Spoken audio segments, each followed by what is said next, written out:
Hamas ഭീകരരുടെ ചിത്രങ്ങളുമായി പാലക്കാട് തൃത്താലയിൽ പള്ളി ഉറൂസ്. ഭീകരരുടെ ചിത്രങ്ങൾ ഏന്തിയാണ് ഉറൂസിന്റെ ഭാഗമായി ആന എഴുന്നള്ളത്ത് നടന്നത്. ഇസ്രായേൽ തുടച്ചു നീക്കിയ ഹമാസ് തലവന്മാരായിരുന്ന ഇസ്മായിൽ ഹനിയ, യഹിയ സിൻവർ എന്നിവരുടെ ചിത്രങ്ങളാണ് ആനപ്പുറത്ത് എഴുന്നള്ളിച്ചത്.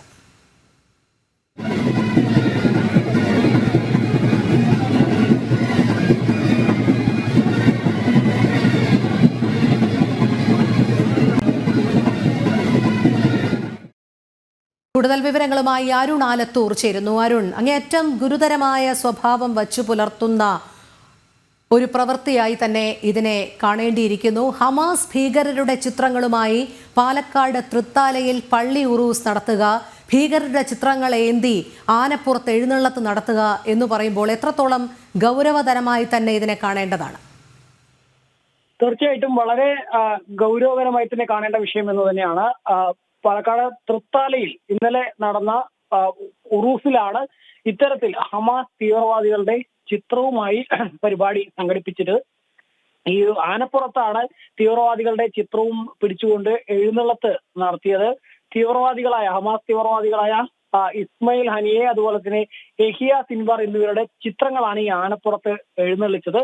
ഈ ഇസ്മായിൽ ഹനിയയെ ഇസ്രായേൽ ഇല്ലാതാക്കിയിട്ടുണ്ടായിരുന്നു. മാത്രമല്ല യഹിയ സിൻവറിനെ ഇറാനും ഇല്ലാതാക്കിയിരുന്നു. നിരവധി കൂട്ടക്കൊലകളും സ്ത്രീകളും കുട്ടികളും ഉൾപ്പെടെയുള്ളവരെ ബന്ദികളാക്കുകയും ഒക്കെ ചെയ്തിട്ടുള്ള അങ്ങേയറ്റം വളരെ തീവ്രവാദ പ്രവർത്തനങ്ങൾ നടത്തിയിട്ടുള്ള രണ്ട് തീവ്രവാദികൾ, ആ തീവ്രവാദികളുടെ ചിത്രവും പിടിച്ചുകൊണ്ടാണ് ഇത്തരത്തിൽ പള്ളി ഉറൂസ് സംഘടിപ്പിച്ചത്. തറവാടി തെക്കേ ഭാഗം, മിന്നൽപ്പട തെക്കേ ഭാഗം എന്ന ടീമാണ് ഈ തീവ്രവാദികളുടെ ചിത്രം ഉയർത്തിക്കൊണ്ട് പരിപാടിയിലേക്ക് എത്തിയത് എന്നുള്ളതാണ്. ഈ തൃത്താല ഭാഗത്തെ പ്രധാനപ്പെട്ട ഒരു പരിപാടിയാണിത്, ഈ ഉറൂസ്. ആ ഉറൂസിലാണ് ഇത്തരത്തിൽ ഈ തീവ്രവാദികളുടെ ചിത്രവും പിടിച്ചുകൊണ്ടുള്ള നേർച്ച ഈ പരിപാടികൾ നടന്നിരിക്കുന്നത് എന്നുള്ളതാണ്. മാത്രമല്ല ഈ പരിപാടിയിലേക്ക് മന്ത്രി എം പി രാജേഷും, അതുപോലെ തന്നെ തൃത്താലയിലെ മുൻ MLA VT ബലറാം ഉൾപ്പെടെയുള്ള ആളുകളൊക്കെ ഈ പരിപാടിയിൽ പങ്കെടുക്കുകയും ചെയ്തിട്ടുണ്ട്. പക്ഷെ അവരുടെയൊക്കെ മുന്നിലാണ് ഇത്തരത്തിൽ തീവ്രവാദികളുടെ ചിത്രവുമായിട്ട് ഒരു ഉറൂസ്, അതിൽ ആരെ എഴുന്നള്ളത്തൊക്കെ നടന്നിരിക്കുന്നത് എന്നുള്ളതാണ് മറ്റൊരു ശ്രദ്ധേയമായ കാര്യം. മാത്രമല്ല പോലീസ് ഈ ഒരു എഴുന്നള്ളത്തിന്റെ ആദ്യം മുതൽ അവസാനം വരെ ഇങ്ങനെ തീവ്രവാദികളുടെ ചിത്രവും പിടിച്ച് അതിന്റെ ബോർഡും പിടിച്ചുകൊണ്ട് ആനപ്പുറത്ത് എഴുന്നള്ളി പരിപാടി നടത്തുമ്പോൾ പോലീസ് അതിനെതിരെ യാതൊരു നടപടിയും ഇതുവരെ സ്വീകരിച്ചിട്ടില്ല എന്നതാണ് മറ്റൊരു ശ്രദ്ധേയമായ കാര്യം. ആദ്യം അവസാനം ഈ തീവ്രവാദിയുടെ ബോർഡും തീവ്രവാദികളുടെ ചിത്രവും പിടിച്ചുകൊണ്ടാണ് ഈ പരിപാടി നടന്നിരിക്കുന്നത്. പക്ഷെ ആ ബോർഡ് മാറ്റണമെന്ന് പറയാനോ മറ്റോ ഒന്നും തന്നെ പോലീസ് എവിടെയും തയ്യാറായിട്ടില്ല എന്നുള്ളതും വളരെ ശ്രദ്ധേയമായ കാര്യമാണ്. ഏതായാലും സംഭവത്തിന് വലിയ വിമർശനം ഉയരുന്നുണ്ട്. മുസ്ലിം ജനങ്ങൾക്കിടയിൽ നിന്ന് തന്നെ വലിയ വിമർശനം ഈ വിഷയത്തിൽ ഉയരുന്നുണ്ട് എന്നുള്ളതാണ് മറ്റൊരു ശ്രദ്ധേയമായ കാര്യം. കാരണം ഈ തീവ്രവാദ ചിന്തകൾ സമൂഹത്തെ കൂടി വരുന്നതിന്റെ ഒരു പ്രതിഫലനം കൂടിയാണിത് എന്നുള്ളതും വലിയ വിമർശനമായിട്ട് ഉയരുന്ന ഒരു സാഹചര്യമാണ് ഉള്ളത്. ഏതായാലും സംഭവത്തിൽ അന്വേഷണം വേണമെന്നുള്ള ആവശ്യം ഉൾപ്പെടെ ഉയരുന്ന ഒരു സ്ഥിതിയുണ്ട്. തൃത്താലയിലെ ആ ഒരു പ്രധാനപ്പെട്ട പരിപാടിക്കാണ്, പള്ളിയിലെ ഉറൂസിലാണ് ഇങ്ങനെ തീവ്രവാദികളുടെ ബോഡി പിടിച്ചുകൊണ്ടുള്ള ആനപ്പുറത്തുള്ള എഴുന്നള്ളത്ത് നടന്നിരിക്കുന്നത്. അരുൺ, നമുക്കിതിനെ ആകസ്മികമായ ഒരു സംഭവമായി കാണാൻ കഴിയുകയില്ല. കാരണം കൃത്യമായി തന്നെ ഈ ഭീകരരുടെ ചിത്രങ്ങൾ ഇത്തരത്തിൽ രൂപീകൃതമാക്കുന്നു. പല പല ചിത്രങ്ങൾ പല ഭാവത്തിൽ അവരുടെ ഫ്ലെക്സിൽ അടിക്കുന്നു. അതിനുശേഷമാണ് തുടർന്ന് ആനപ്പുറത്തുള്ള എഴുന്നള്ളിപ്പ് നടത്തുന്നത്. അതായത് കൃത്യമായ ആസൂത്രണം ഇതിന് പിന്നിലുണ്ടെന്ന് മാത്രമല്ല, ഈ ചിത്രത്തിലുള്ളവരൊക്കെ ആരാണ് എന്നുള്ള ബോധ്യവും വളരെ നന്നായി തന്നെ അറിയാവുന്നവരാണ് ഇത് നടത്തിയത് എന്നുള്ളതാണ്. ഭീകരവാദത്തെ പരസ്യമായി പ്രോത്സാഹിപ്പിക്കുന്ന നിലപാട് കേരളത്തിൽ തുടരുകയാണ്. അതിനൊത്താശ ചെയ്യുന്ന രാഷ്ട്രീയ നേതൃത്വം ഇത് കണ്ടില്ലെന്നേ നടിക്കുകയില്ല എന്നുള്ളത് അവർക്ക് നല്ലതുപോലെ അറിയാവുന്ന കാര്യവുമാണ്.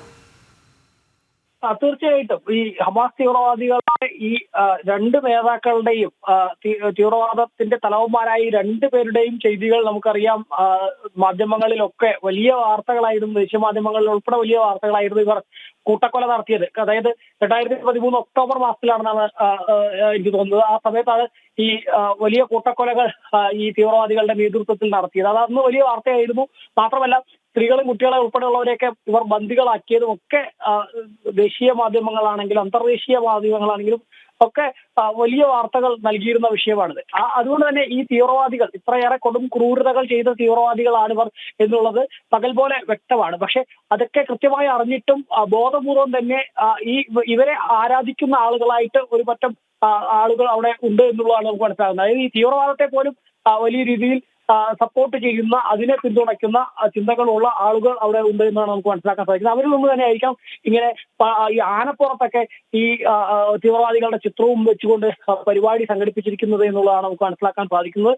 ഏതായാലും നമുക്കറിയാം, ഈ കേരളത്തിലെ ക്ഷേത്രങ്ങളിലെ ഉത്സവങ്ങളാണെങ്കിലും അതല്ലെങ്കിൽ ക്രിസ്ത്യൻ പള്ളികളിലെയോ അല്ലെങ്കിൽ മുസ്ലിം പള്ളികളിലെയോ ഒക്കെ നേർച്ചകളും മറ്റും ഒക്കെ ആണെങ്കിലും ഒക്കെ ഒരു സമൂഹ സൗഹാർദ്ദം കൂടി ഉയർത്തിപ്പിടിക്കുന്ന പരിപാടികളാണ്. എല്ലാ നാനാജാതി മത വിഭാഗങ്ങളിൽ നിന്നുള്ള ആളുകളും പങ്കെടുക്കുന്നതാണ് ഇത്തരം പരിപാടികൾ. ആ പരിപാടിയിലാണ് ഇങ്ങനെയുള്ള തീവ്രവാദികളുടെ ചിത്രവും ഏന്തിക്കൊണ്ട് പരിപാടി സംഘടിപ്പിച്ചിരിക്കുന്നത് എന്നുള്ളത് കൃത്യമായിട്ട് തന്നെ സമൂഹത്തിലെ മതസൗഹാർദ്ദത്തെ തന്നെ അട്ടിമറിച്ചുകൊണ്ട് തീവ്രവാദത്തെ പരസ്യമായിട്ട് പിന്തുണയ്ക്കുന്നു എന്നുള്ളത് തന്നെയാണ് അതിൽ നിന്ന് വ്യക്തമാവുന്നത്. ഏതായാലും വളരെ ഗുരുതരമായിട്ടുള്ള ഒരു കാര്യമാണിത്.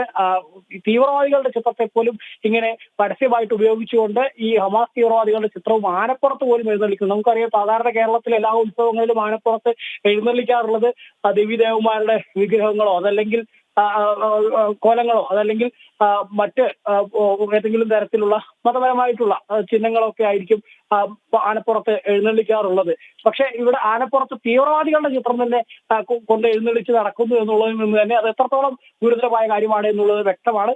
ഏതായാലും സംഭവത്തിൽ പോലീസ് ഇതുവരെ യാതൊരു നടപടിയും സ്വീകരിച്ചിട്ടില്ല. പോലീസ് ഇതിൽ കണ്ടമാകുന്ന അടിക്കുന്നില്ല എന്നുള്ളതാണ് മറ്റൊരു ശ്രദ്ധേയമായ കാര്യം. അരുൺ, അതോടൊപ്പം ഉറൂസ് ഇപ്പോൾ മതപരമായ ഒരു ചടങ്ങാണ്. ഇസ്ലാം മതവിശ്വാസികൾ ഭക്തി നടത്തുന്ന ഒരു ചടങ്ങുമാണ്. അവിടെ ഇത്തരത്തിൽ ഈ ഭീകരവാദികളുടെ ചിത്രം പ്രദർശിപ്പിക്കുമ്പോൾ അല്ലെങ്കിൽ ആനപ്പുറത്ത് എഴുന്നള്ളിപ്പിക്കുമ്പോൾ സ്വാഭാവികമായും ഇസ്ലാം മതവിശ്വാസികൾക്കിടയിൽ നിന്ന് തന്നെ വിമർശനം ഉയർന്നു കാണുമല്ലോ. തീർച്ചയായിട്ടും. ഇപ്പോൾ ഇതിനോടകം തന്നെ നവമാധ്യമങ്ങളിലൊക്കെ മുസ്ലിം മതവിഭാഗത്തിൽ നിന്നുള്ള മുസ്ലിങ്ങളായിട്ടുള്ള ആളുകൾ തന്നെ ഇതിനെതിരെ പരസ്യമായിട്ട് രംഗത്ത് എത്തിയിട്ടുണ്ട് എന്നുള്ളത് തന്നെയാണ് നമുക്ക് കാണാൻ സാധിക്കുന്നത്. കാരണം ഇത്തരത്തിലുള്ള തീവ്രവാദത്തെ അനുകൂലിക്കാത്ത ഒരുപാട് ആളുകൾ ഇസ്ലാം മതവിഭാഗത്തിലുണ്ട്. അത്തരം ആളുകളുടെ ഇടയിൽ നിന്ന് പോലും ഇതിനെതിരെ വലിയ വിമർശനം ഉയരുന്നുണ്ട്. കാലങ്ങളായി നടക്കുന്ന ഒരു പരിപാടി, ആ പരിപാടിയിലേക്ക് ഇത്തരത്തിലുള്ള തീവ്രവാദികളുടെ ചിത്രവും വേണ്ടി വന്നത് കൃത്യമായ അജണ്ടയുടെ ഭാഗമാണ് എന്ന് അവർ തന്നെ പരസ്യമായി ഇതിനെ തള്ളി പറയുന്നു എന്നുള്ളത് നമുക്ക് കാണാൻ സാധിക്കുന്നുണ്ട് എന്നുള്ളതാണ്. ഏതായാലും സംഭവത്തിൽ പോലീസ് യാതൊരു നടപടിയും ഇതുവരെ സ്വീകരിക്കുകയോ അന്വേഷണം നടത്തുകയോ ഒന്നും ചെയ്തിട്ടില്ല. ശരി അരുൺ. ഹമാസ് ഭീകരരുടെ ചിത്രങ്ങളുമായി പാലക്കാട് തൃത്താലയിൽ പള്ളി ഉറൂസ്. ഭീകരരുടെ ചിത്രങ്ങൾ ഏന്തിയാണ് ഉറൂസിന്റെ ഭാഗമായി ആന എഴുന്നള്ളത്ത് നടന്നത്. ഇസ്രായേൽ തുടച്ചു നീക്കിയ ഹമാസ് തലവന്മാരായിരുന്ന ഇസ്മായിൽ ഹനിയ, യഹിയ സിൻവർ എന്നിവരുടെ ചിത്രങ്ങളാണ് ആനപ്പുറത്ത് എഴുന്നള്ളിച്ചത്. അരുൺ ആലത്തൂറാണ് പാലക്കാട് നിന്നും വിവരങ്ങൾ നൽകിയത്.